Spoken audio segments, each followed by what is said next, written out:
আসসালামু আলাইকুম প্রিয় দর্শক, আজকে আমি একজন মাত্র ব্যক্তি তার একটা ফেসবুক স্ট্যাটাস নিয়ে আলোচনা করব। এই ব্যক্তিটাকে এখন হয়তো অনেকে ভুলে গেছেন, কিন্তু একসময় এই ব্যক্তি খুবই গুরুত্বপূর্ণ একজন ব্যক্তি ছিলেন এবং খুব গুরুত্বপূর্ণ ভূমিকা পালন করেছেন। ওনার নাম হলো আব্দুল কাদের। এই আব্দুল কাদেরকে আমি তার সম্বন্ধে একটু ধারণা আপনাকে দিয়ে দিই।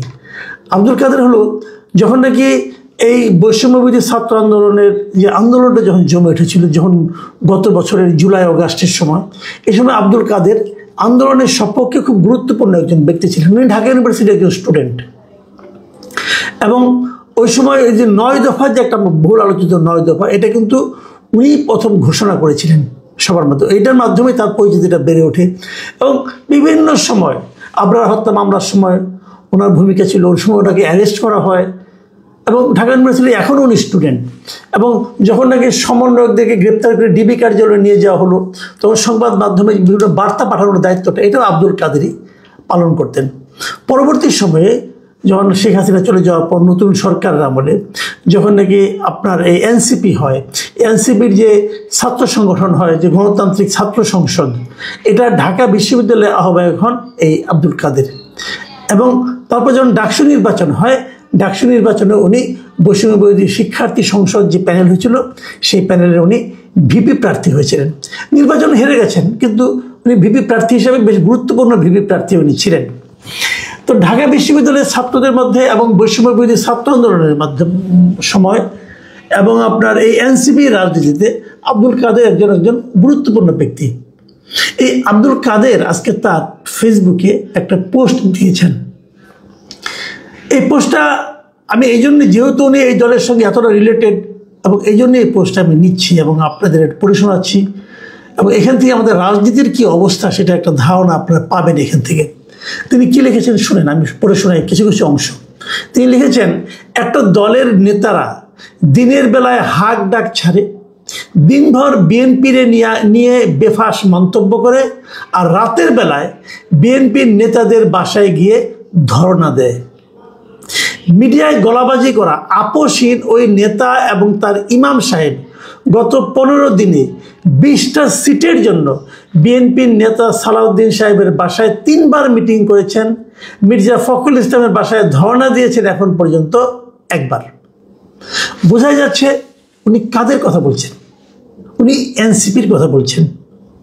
আমরা বিভিন্ন সময় কিন্তু শুনেছিলাম যে এনসিপি বিএনপির কাছ থেকে 20টা আসন চায়।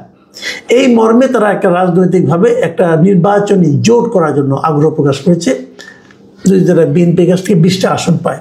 এবং সেগুলোর জন্যই কিন্তু অনেকে এমনও বলেন যে বিএনপি যে কয়েকটা আসন ফাঁকা রেখেছেন, এটা এনসিপির ওই 20টার মধ্যে হয়তো এর মধ্যে আছে।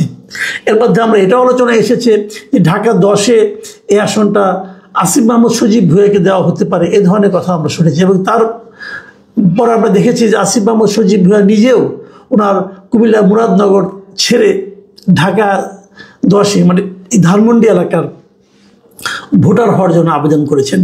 তো এগুলি সবই কিন্তু একটার সঙ্গে একটা ঘটনা কোনো প্রমাণ করে না, কোনো কিছুকে প্রমাণ করে না, কিন্তু একটা ধারণা পাওয়া যায়।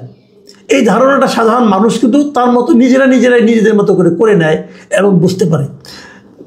এখন পর্যন্ত কিন্তু এনসিপি বলেনি তারা বিএনপির সঙ্গে কোনো আলোচনা করছে, বলে নাই, একদম বলে নাই। আর আব্দুল কাদের কি বলল? আব্দুল কাদের বলল যে তারা সালাউদ্দিন সাহেবের বাসায় 3 বার মিটিং করছে এবং মির্জা ফখরুল ইসলামের বাসায় যে একবার ধর্ণাও দিয়েছে। উনি তো দলেরই লোক এবং খুব ভেতরের লোক, গুরুত্বপূর্ণ লোক, মানে উনি বিষয়গুলো জানেন। তো এই জায়গায় আব্দুল কাদেরের ক্ষোভটা কোথায়, সেই ক্ষোভটা আমি আপনাকে আরেকটা কয়েক লাইন পড়ে শোনাই, তাহলে বুঝতে পারবেন। যে বলতেছেন যে গণ অভ্যুত্থানের পরের চিত্র কেমন ছিল। পুরানা রাজনৈতিক দলগুলো তরুণদের কাছে আসবে, তরুণ থাকবে ড্রাইভিং সিটে, কিন্তু খোদ ইমামরা গিয়ে বসে থাকেন 20 সিটের জন্য।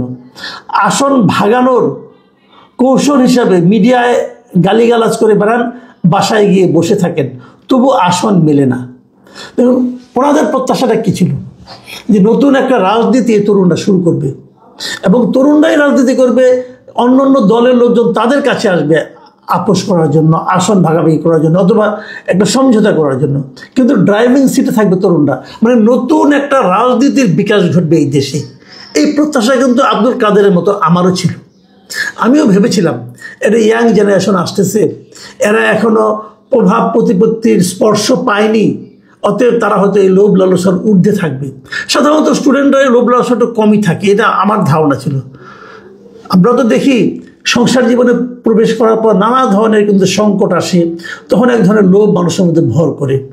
মানুষের এই লোভ লালসার ঊর্ধ্বে থাকাটা কঠিন হয়ে যায় তখন। কিন্তু যখন তারা ইয়াং থাকে, স্টুডেন্ট থাকে, তখন তারা এই সমস্ত ত্যাগ করতে কোনো দ্বিধাবোধ করে এবং নিজের জীবনটা পর্যন্ত তারা ত্যাগ করে দিতে পারে, তার এতটাই সাহস থাকে। তো তারা কেন লোভী হয়ে পড়ছে? তারা কেন তাদের রাজনীতিকে ত্যাগ করে সামান্য একটা আসন, এমপি আসন পাওয়ার জন্য এত উদ্গ্রীব হয়ে যাচ্ছে কেন? তারা এমপি হলে পরে কি লাভ হবে তরুণ সমাজের? কি লাভ হবে তরুণদের এই নতুন রাজনীতির? আমি তো বুঝি না। এবং আব্দুল কাদেরের যে হাহাকার, যে ক্ষোভ, বিরক্তি, এটা কিন্তু আমার কাছে খুবই গুরুত্বপূর্ণ মনে হয়েছে এই কারণে। দেখুন উনি আরও কি লিখেছেন, যে বন্ধু বন্ধু বলে একদিকে ব্ল্যাকমেল করে, অন্যদিকে মাইনাস করে, গুটি কয়েক মানুষের মধ্যে দল কুক্ষিগত করে। এই অভিযোগটা আমি আরও অনেকের কাছ থেকে পেয়েছি।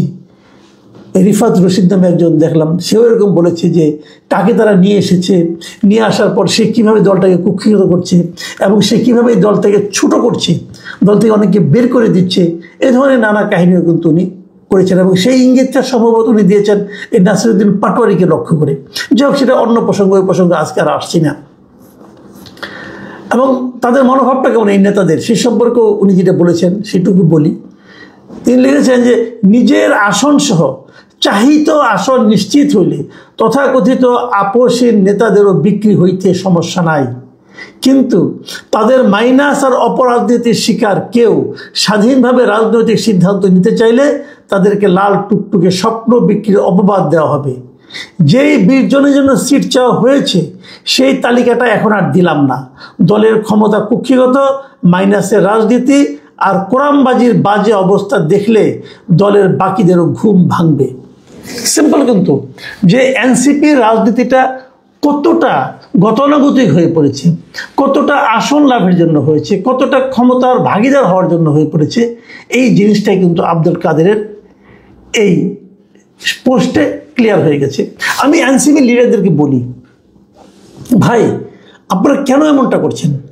আপনাদের দিকে সারা দেশের মানুষ কিন্তু তাকিয়েছিল। আমি কিন্তু খুব আশা করেছিলাম আপনারা একটা ভালো কিছু করবেন, আপনারা একটা নতুন কিছু করবেন। আপনারা কেন গড্ডালিকা প্রবাহে গা ভাসালেন? এটা আমার কাছে খেলা, আমি বুঝতে পারি না।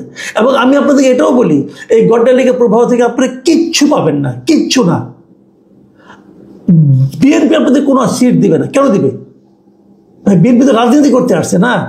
আপনারা বিএনপিকে সারাদিন গালাগালি করতে থাকবেন আর বিএনপি আপনাকে সিট দেবে কেন? কোনো সিট আপনি পাবেন না। এই কারণে বিএনপিকে আপনাদেরকে সঙ্গে নিলে বিএনপির রাজনীতিতে, ভোটের রাজনীতিতে বিএনপির লস ছাড়া কোনো লাভ নেই। তারা আপনাদেরকে নেবে না। এবং আমি মনে করি নিলে তারা রাজনীতি ভুল করবে। তাদেরও তো একটা পলিটিক্স আছে। তাদের পলিটিক্সে আপনারা কোনো বাড়তি মাইলেজ অ্যাড করতে পারবেন না।